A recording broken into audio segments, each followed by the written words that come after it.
Hello friends, welcome to the current affairs analysis of 21st of February 2020. The Collegium of the Supreme Court of India has cleared 3 judges as permanent High Court judges, but there are certain problems as far as certain other issues are concerned. So this issue as such is not very important for us, but what is important for us is the collegium system. So let us understand what is collegium. First of all, the word collegium simply means, it has come from the word college or group. So collegium simply means a group of certain people. So here in this particular case, collegium means a group of judges. So let us see how this system evolved, how judges came to appoint judges themselves. So this is an internal mechanism where judges themselves choose the other judges. How this system came into being. So from the beginning, when the Constitution of India came into being, since 1950, the President of India was the authority, and the President, for the purpose of appointing judges to Supreme Court and High Courts, used to consult the Chief Justice of India and some other judges. But this consultation was not binding on the President of India, and ultimately the government used to play a role as far as selection of judges is concerned. However, during the time of emergency in the year 1976-77, there were certain adverse judgments given by the Supreme Court of India against the Prime Minister of that time, who was Ms. Indira Gandhi. So, because of such judgments, one important judgment out of those judgments is the 1973 judgment of Keshwanand Bharati. So, this is one of the landmark cases of Supreme Court of India, in which the Supreme Court had declared that there is a basic structure of the Constitution of India which cannot even be amended by the Parliament of India. So in this judgment, it was a 13-judge bench, and out of that 7 judges were in favor of this judgment, whereas 6 judges were against this judgment. So after this judgment, a few years after that, the new Chief Justice of India was to be appointed. And to appoint that judge, since government used to play a role in appointment of Chief Justice of India, 3 senior-most judges were bypassed to appoint the 4th judge as the Chief Justice of India. And these 3 judges were those who had given an adverse judgment, who had reduced the value of Parliament as far as amending the Constitution is concerned. Whereas the 4th judge who was appointed was from one amongst those judges who had given a dissenting opinion in favor of the government. So this bypassing of the 3 senior-most judges of Supreme Court of India, it did not go down well with superior judiciary, and they started demanding that the judges be given primacy as far as appointment of judges is concerned. So first a case was filed. It is also known as the first judge's case, but the original name was SP Gupta versus Union of India. So in this case, the Supreme Court held that the consultation is not concurrence. What it means is that the consultation that the government of India or the president has to do with the Chief Justice of India is not concurrence. So even if the president does not agree with what the Chief Justice of India has to say, he can go on his own. He may not accept the recommendations of Chief Justice of India for appointing judges to Supreme Court and High Court. And here president simply means the government of India. So that means the government may or may not agree with what the Chief Justice of India has to say with regard to appointment of judges. But a few years after that, in 1993, this case was again challenged in what came to be known as the second judge's case. Here the Supreme Court overturned the previous judgment, and it held that consultation, that means when President consults Chief Justice of India, it means concurrence. That means when the President consults the Chief Justice of India regarding appointment of judges, the consultation that is given by the Chief Justice of India is binding on the President of India. So this case was the most significant case as far as the establishment of collegium system is concerned. So in this case, the opinion of Chief Justice of India was made binding on the President of India. So from here onwards, the Chief Justice of India started playing the most significant role in appointment of judges to Supreme Court and High Courts. And here the Chief Justice of India did not mean the only one person who is the Chief Justice of India, but CJI means CJI plus 2 senior most judges of Supreme Court of India. In the third judge's case in 1998, this definition was expanded even more. So collegium was made a proper institution by including Chief Justice of India and the 4 senior most judges of Supreme Court. So now the 5 judges of Supreme Court of India, they constitute the collegium, and these 5 judges in effect decide 3 things. First, who will be the new appointees to the High Courts of India. Second, the transfer of High Court judges from one court to another. And third, the elevation of High Court judges to the Supreme Court of India. So these 3 things are decided by the collegium, headed by the Chief Justice of India, and also comprising the 4 senior most judges of the Supreme Court. So this is the brief background of collegium system, and it is this system which appoints the judges of Supreme Court and High Courts in India today. So this is just a news where the collegium, that is CJI plus 4 judges, they have cleared the names of 3 judges as permanent High Court judges. This news we have discussed 2 days back in the video of 19th of February 2021. So there are 2020. So there are certain issues which are going to be discussed on US President Donald Trump's upcoming visit to India, that is on February 24th and 25. So these are certain issues that will be discussed. So agriculture subsidies that India imposes on imports from these foreign countries, they are being objected to by the United States, and this will be discussed. Similarly, the dairy imports, the medical equipments like cardiac stents and knee implants on which India has imposed cost restrictions, these will also be discussed.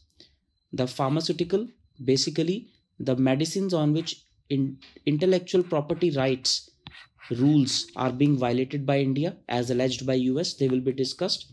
On Harley Davidson bikes, India used to impose 100% import duty. Now they have been reduced to 50%, but still US is protesting that why India is imposing 50% such high custom duty on Harley Davidson bikes.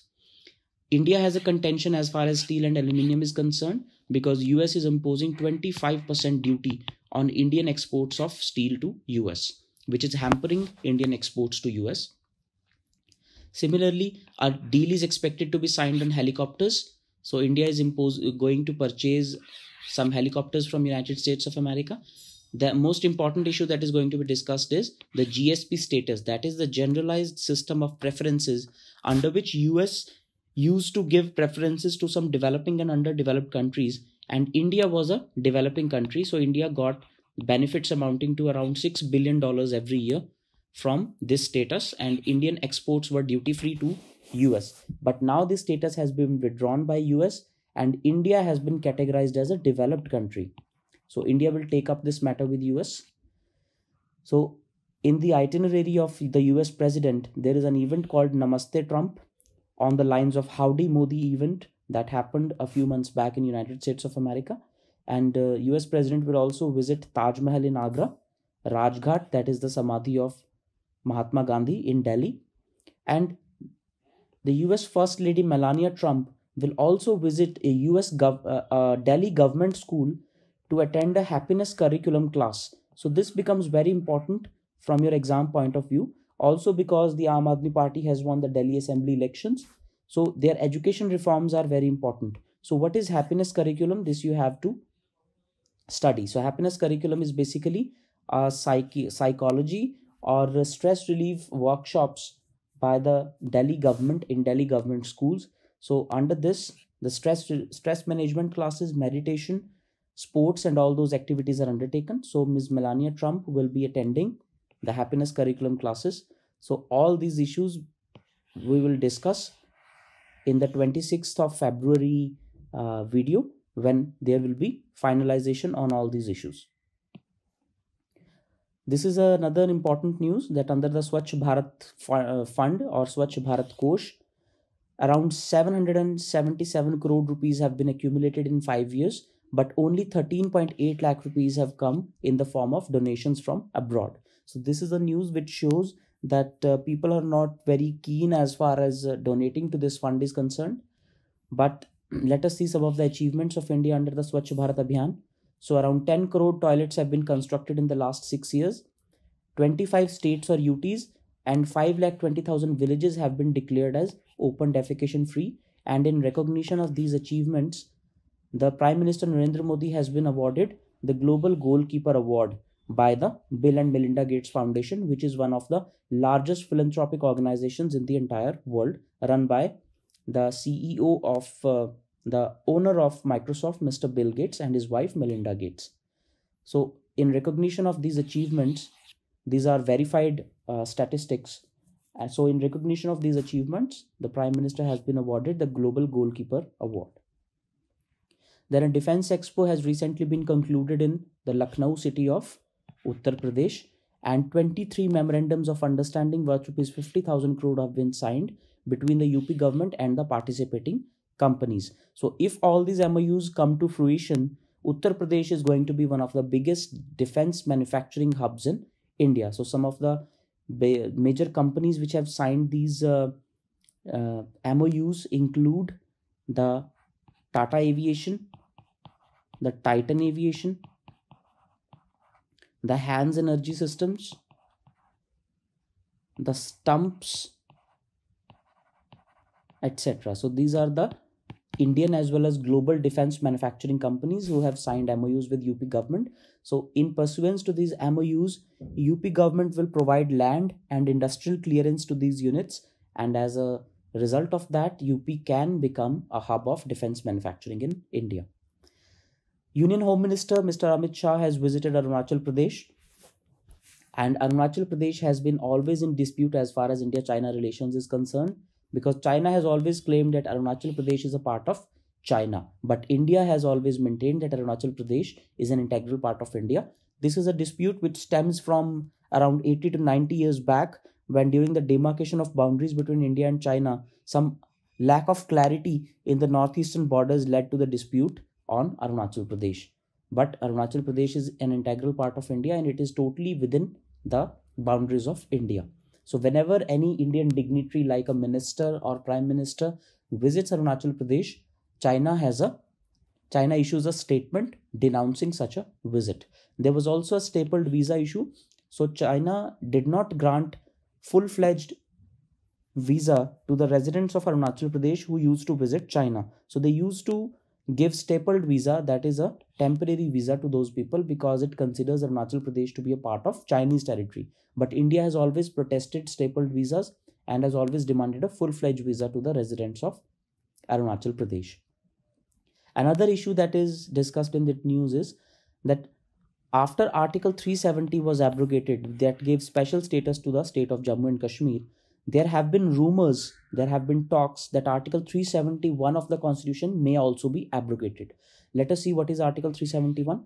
Under this article, various states such as Nagaland, Assam, Manipur, Mizoram, Arunachal Pradesh, Goa, etc., they have been granted certain special provisions ranging from Article 371A to 371J. So under these provisions, certain special exceptions have been provided to these states. For example, their state legislatures composition, representation to scheduled caste and scheduled tribes in those particular legislatures, and some special grants or some special powers to the governors of those states as far as constitutional powers is concerned. So there have been rumors doing the rounds that Article 371 will also meet the same fate of Article 370, but such rumors are just rumors. This is what has been clarified by the Union Home Minister. So Mr. Shah has said that Northeastern special status will always stay, and this Article 371 will never be tinkered with. So there is a MCQ, let us see. Which among the following states is not covered under the special provisions of Schedule 6 of the Constitution of India? So we know that Schedule 5 and Schedule 6 give special status to certain states, and Schedule 6 covers 4 northeastern states. There are tribes advisory councils in those states and autonomous hill councils that have been established under Schedule 6. So which among the following states is not covered under 6th schedule? Let us see. So the 4 states that are covered are Nagaland, Assam, Meghalaya, and Mizoram. That means Manipur is not covered under Schedule 6. So this can be confusing. So you have to understand that it is Meghalaya, Mizoram, and Manipur is not there. So due to coronavirus outbreak in China, the supply routes have been massively hit, and this is going to impact imports and exports throughout the world. It is going to impact Indian importers, it is going to impact exporters as well, because the supply chains as well as the manufacturing in China has taken a severe hit. So shipping and air transport operations to many Chinese cities remain suspended, and there are delays in shipments. So all this is leading to reduction in import as well as export of products such as cotton yarn, seafood, petrochemicals, gems and jewelry, etc. So a delay beyond 2 to 3 months due to continued low production or extended lockdown would impact Indian corporates much more severely. So if we see some of the figures, so India's total merchandise exports are around $84 billion in one particular year. And out of that, $85 billion come alone from China. That means almost 1/6 of our imports come only from China. So if China's imports are hit, so our economy is going to take a blow. Similarly, the overall merchandise exports from India are around $325 billion a year, and out of that, around 10% or $29 billion worth of exports are only to China. RBI Governor Mr. Shaktikanta Das has said that growth is still under pressure. So some RBI Monetary Policy Committee members are pushing for structural reforms and more stimulus package from the Government of India. So as such, this news is not very important because no such decision has been taken. It is just an opinion expressed. But what we can discuss is the Monetary Policy Committee. So what is monetary policy? Monetary policy controls the flow of money supply into the economy, and this is decided by the Reserve Bank of India. So a few years back, RBI governor was the only authority who used to decide the repo rate, that is the repurchase option, the rate at which RBI lends to the commercial banks. So this rate used to be decided by the RBI governor alone. But in 2015, a monetary policy committee was constituted, under which there are 6 members of Monetary Policy Committee. 3 are from RBI, including the RBI governor, and 3 members are nominated by the Government of India. So these 6 members, they together sit bi-monthly, that is every 2 months. So they meet 6 times in a year. So they decide the monetary policy. So now from a single person institution, it has become a multi-member body. So this Monetary Policy Committee is responsible for deciding the repo rate and all other benchmark rates. And in the recent Monetary Policy Committee, the repo rate has been fixed at 5.15%. So this is the rate at which the RBI lends to the commercial banks. So RBI has a mandate that it has to keep the inflation within 4% plus minus 2%. That means within the bandwidth of 2 to 6%. So now the inflation in the month of January 2020 has been 7.59%, which is way out of the mark of the limit that has been set to achieve by the Reserve Bank of India. But despite that, the RBI has kept the repo rate at a fairly low level because the growth in the economy is suffering and people need credit at a cheaper rate. So cheap credit will drive economic growth, and that is why the repo rate has been kept at 5.15%. So this is monetary policy composition, which you have to understand. Thank you everyone. This has been the news analysis for 21st of February 2020.